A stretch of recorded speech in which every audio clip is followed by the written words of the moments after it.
అన్నీ చెప్పారు. నా కార్ చూడగానే గబగబా వెళ్ళి సాంబార్ పడబోసేవారంట. మీరు please don't lie, please don't lie. బాప్రే, ఏమ్మా ఇట్రా. మీరు ఏంటమ్మా అది అలాగే ఉంటుందా వాష్రూమ్? చెప్పండి. ప్రతిదానికి రీజన్ చెప్పుకుంటూ వెళ్తారు. దానికి ఏం రీజన్ చెప్తారు చెప్పండి నాకు. Please don't tell me temporary because it's been 4 months they are staying here. No ma'am, don't give me the reasons. Please don't give me the reasons. ఎందుకంటే టెంపరరీ అంటే ఒక 1 week 10 days ఉన్నారు వెళ్ళిపోతున్నారు అంటే వేరు.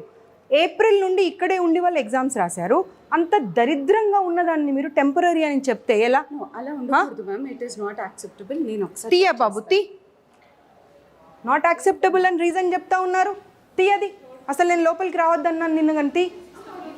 అసలు మనుషులు అనుకుంటున్నారా వీళ్ళు పశువులు అనుకుంటున్నారా? ఏం బ్రేక్ అమ్మా? అదే ప్రధానికి రీజన్ చెప్తూ వెళ్ళు. మీ ఇన్స్టిట్యూషన్స్ అన్నీ క్లోజ్ చేపియాలి. అసలు just don't give me the reason. Sambar పడబోసావా లేదా నేను వచ్చేప్పుడు? పిల్లలు చెప్తానే ఉన్నారు, అందరూ ఏక కంఠంతో చెప్పారు. నా కార్ చూడగానే గబగబా వెళ్ళి సాంబార్ పడబోసారంట. పప్పు ఏమో స్మెల్ వస్తుంది భయంకరంగా. నేను